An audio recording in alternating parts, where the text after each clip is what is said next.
Who are you representing? Look around at our world today.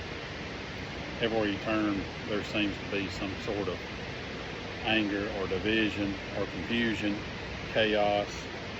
People are always looking for the confrontation, always looking to document something, to humiliate somebody. People fighting over politics, opinions, beliefs, just about everything else, things that don't even really matter. But as Christians, we got to remember something important. We got to have the heart of Christ. We're not called to reflect the spirit of this world. We're called to reflect the spirit of Christ. The Bible says in 1 Corinthians 14:33, "For God is not the author of confusion, but of peace." Confusion and chaos do not come from God. Most of what we see in the world today is this chaos and craziness. That's not of God. God brings peace. God brings comfort. God brings unity. 2 Corinthians 13:11 says, "Be perfect, be of good comfort, be of one mind, live in peace, and the God of love and peace shall be with you." Think about that. The God of love and peace is with those who pursue comfort, unity, and peace. That don't mean we compromise the truth. Jesus never compromised. He spoke the truth in love. That's where a lot of us tend to mess up. We don't speak the truth in love.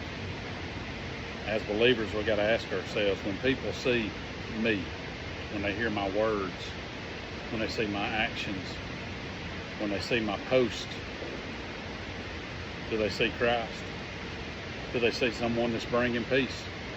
Or do they see someone that's stirring up strife, causing division?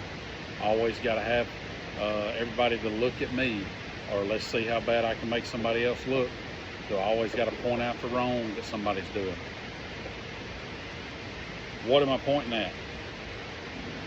Am I pointing people to Jesus or pointing people to another argument? It's a mirror time right here. Look at yourself. Galatians 5:22 says, "But the fruit of the Spirit is love and joy and peace." And we can keep going. But peace is not a weakness. Peace is evidence that God is working in your life. You can have peace with people that don't want to have peace if you have the heart of Christ. In a world full of outrage, be that calm, Christ-like voice. In a world full of division, be the peacemaker. In a world full of fear, point people to the Prince of Peace. Remember what Jesus said in Matthew 5:9, "Blessed are the peacemakers, for they shall be called the children of God." So today, before you speak, before you post, before you react, before you lay hands on somebody, you got to ask yourself, am I representing the chaos in this world, or am I representing Christ? Because people may never open a Bible, but they're watching you. They're watching the ones who claim to follow Jesus. So represent Jesus well today. Amen.